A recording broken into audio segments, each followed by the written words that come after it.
Om Swastiastu. Assalamualaikum warahmatullahi wabarakatuh. Shalom, salam sejahtera bagi kita semua.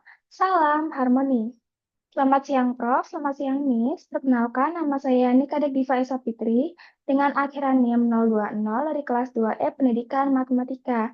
Di sini saya akan mempresentasikan hasil proyek yang sudah saya selesaikan terkait mata kuliah statistika dasar, yang dimana judul saya di sini menganalisis jumlah penduduk hasil proyeksi dan jenis kelamin di Indonesia. Oke, di sini saya ambil data dari Badan Pusat Statistika Nasional atau data BPS. Di sini saya sudah cantumkan sumbernya. Oke, makna dari judul saya ini yaitu menganalisis dengan melakukan kajian atau pemeriksaan terhadap data untuk memahami pola, tren, dan perbedaan jumlah penduduk menurut jenis kelamin di berbagai wilayah dan periode tertentu. Di sini saya mengambil dari periode 2018 hingga 2020. Oke, jumlah penduduk hasil proyeksi itu sendiri adalah estimasi jumlah penduduk di masa mendatang yang dihitung berdasarkan data sensus dan asumsi-asumsi demografi yang digunakan untuk memperkirakan kebutuhan penduduk di masa depan seperti pendidikan, kesehatan, perumahan, dan infrastruktur. Oke, lanjut. Saya akan menjelaskan secara singkat apa sih makna-makna angka pada setiap kolom-kolom yang ada. Di sini saya ambil contoh dari Provinsi Aceh. Angka 2.619.900 jiwa menunjukkan jumlah penduduk laki-laki hasil proyeksi di Provinsi Aceh pada tahun 2018. Lanjut. Angka 2.623.500 jiwa menunjukkan jumlah penduduk perempuan hasil proyeksi di Provinsi Aceh pada tahun 2018. Selanjutnya, angka 5.243.400 jiwa menunjukkan jumlah penduduk laki-laki dan perempuan hasil proyeksi di Provinsi Aceh pada tahun 2018. Hal ini juga berlaku pada provinsi-provinsi lainnya dan tahun-tahun berikutnya. Oke, selanjutnya kita masuk ke pertanyaan. Oke, nah di sini berdasarkan data, saya memiliki beberapa pertanyaan. Nah, pertanyaan sendiri dibagi menjadi dua jenis, yaitu pertanyaan statistik yang nantinya akan saya jawab dari data yang saya olah, dan pertanyaan kebijakan sosial, ekonomi, dan politik nantinya dapat dijadikan acuan oleh pemerintah atau pihak lainnya dalam memilih keputusan ke depannya. Oke, di sini kita masuk ke pertanyaan pertama. Bagaimana tren jumlah angka penduduk hasil proyeksi secara keseluruhan laki-laki dan perempuan 3 tahun terakhir, tahun 2018 hingga tahun 2020 secara nasional? Jadi kita masuk ke olah data dulu.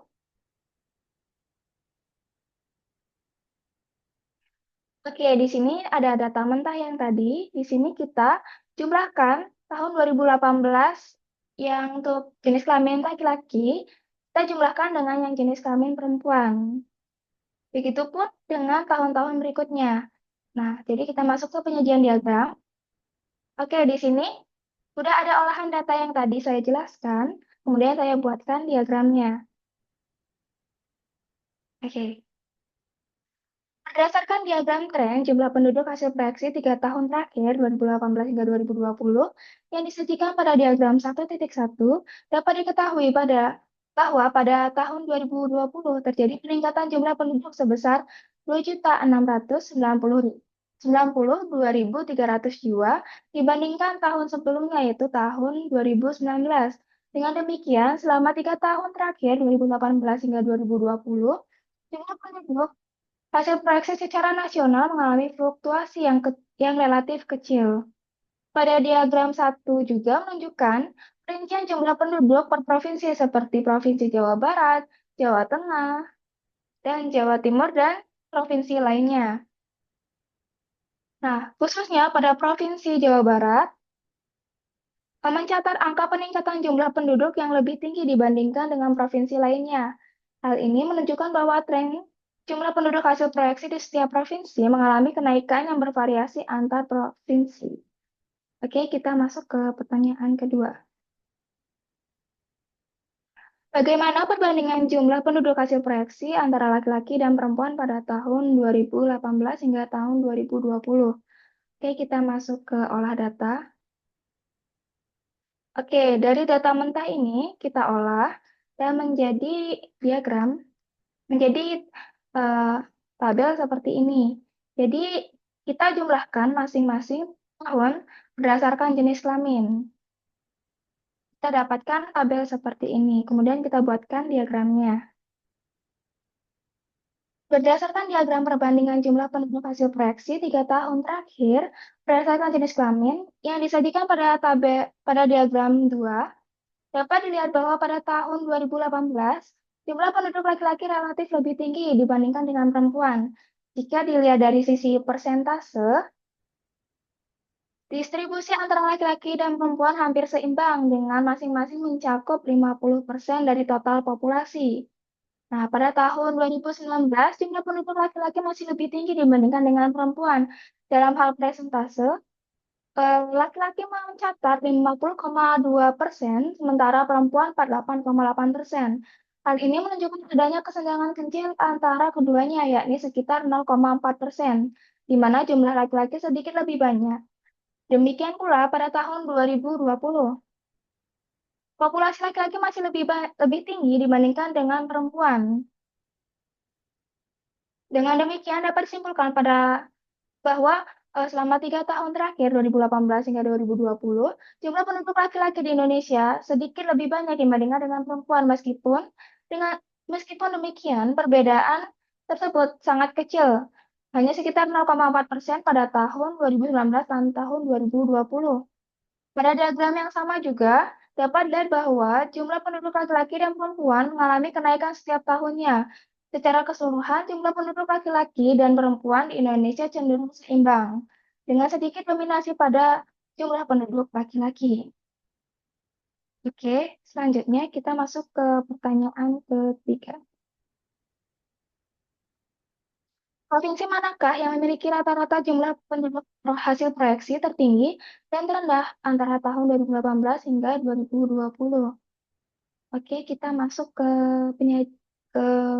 olah data. Kita ke tabel 4. Oke. Berdasarkan tabel jumlah penduduk hasil proyeksi menurut provinsi yang disajikan pada tabel 4 dan diperjelas lagi pada tabel 4.1, rata-rata tertinggi dan rata-rata terendah, dapat kita ketahui bahwa provinsi dengan rata-rata tertinggi adalah Jawa Barat, yaitu dengan rata-rata jumlah penduduk hasil proyeksi sebesar 49.221.270 jiwa, yang merupakan rata-rata tertinggi secara nasional. Dengan demikian, dapat disimpulkan bahwa Provinsi Jawa Barat adalah provinsi dengan rata-rata jumlah penduduk hasil proyeksi tertinggi di Indonesia. Sementara itu, provinsi dengan rata-rata terendah yaitu pada Provinsi Kalimantan Utara dengan rata-rata hasil proyeksi sebesar 695.570 jiwa. Berdasarkan tabel yang sama, diperoleh juga informasi mengenai rata-rata jumlah penduduk hasil proyeksi secara nasional selama 3 tahun terakhir, yaitu sebesar 7.849.770 jiwa. Dari sini dapat diketahui bahwa provinsi dengan rata-rata di atas rata-rata nasional adalah Provinsi Lampung, yaitu dengan rata-rata sebesar 8.456.730 jiwa. Sebaliknya, Provinsi Riau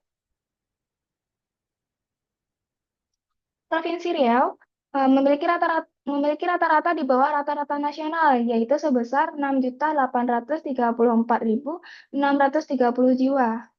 Oke, kita masuk ke pertanyaan keempat. Berapakah batas angka penduduk hasil proyeksi per nasional pada tahun 2018 untuk 25% populasi dengan tingkat penduduk hasil proyeksi tertinggi dan 25% populasi dengan tingkat penduduk hasil proyeksi terendah? Oke, kita masuk ke olah data pada tabel 5. Berdasarkan tabel 5 dapat dilihat, pada tahun 2018, 25% jumlah penduduk hasil proyeksi secara nasional berada di bawah 2.304.725 jiwa. Sementara 75% data jumlah penduduk hasil proyeksi secara nasional berada di bawah 8.051.970 jiwa.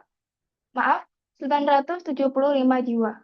Jadi batas angka kemiskinan pernasional pada tahun 2018 untuk 25% populasi dengan tingkat kemiskinan tertinggi memiliki angka kemiskinan di atas 8.551.975 jiwa dan 25% populasi dengan tingkat kemiskinan terendah memiliki angka kemiskinan di bawah 2.304.725 jiwa.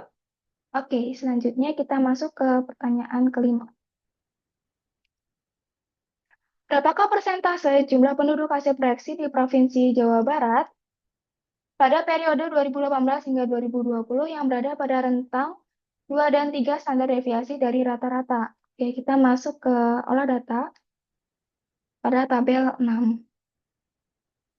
Berdasarkan tabel 6, dapat disimpulkan bahwa pada tahun 2018 dengan jumlah penduduk sebesar 48.475.500 jiwa berada pada rentang 2 dan 3 standar deviasi.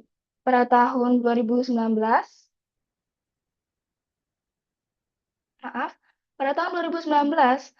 dengan jumlah penduduk sebesar 49.023.100 jiwa juga berada pada rentan 2 dan 3 standar deviasi. Begitu pula pada tahun 2020 dengan jumlah penduduk sebesar 49.565.200 jiwa yang berada pada rentang 2 dan 3 standar deviasi. Dengan demikian, jika dilihat dari persentase, dapat disimpulkan bahwa 100% dari jumlah penduduk hasil proyeksi di Provinsi Jawa Barat selama 3 tahun terakhir 2018 hingga 2020 berada pada rentang 2 dan 3 standar deviasi dari rata-rata.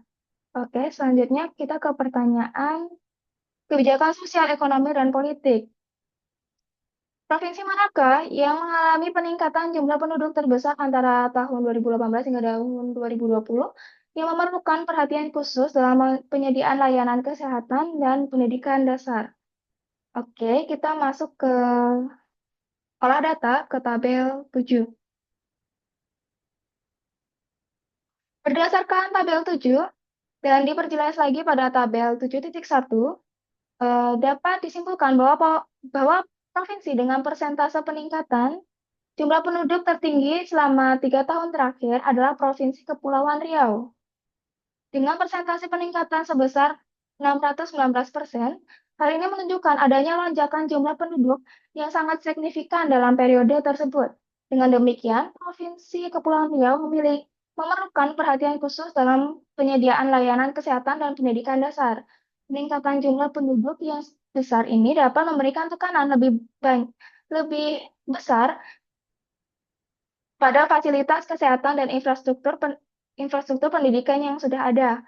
Oleh karena itu, diperlukan kebijakan yang tepat untuk meningkatkan kapasitas dan kualitas layanan di kedua sektor tersebut, guna memastikan pemerataan akses dan peningkatan kualitas hidup masyarakat.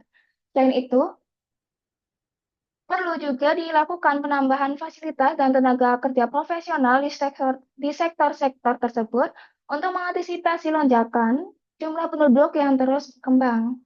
Oke, karena pertanyaan sudah habis dan di sini adalah jawabannya. Baik, sekian presentasi dari saya. Mohon maaf jika banyak salah pada pengucapan saya. Saya tutup dengan Parama Santi. Om Santi Santi Santi Om.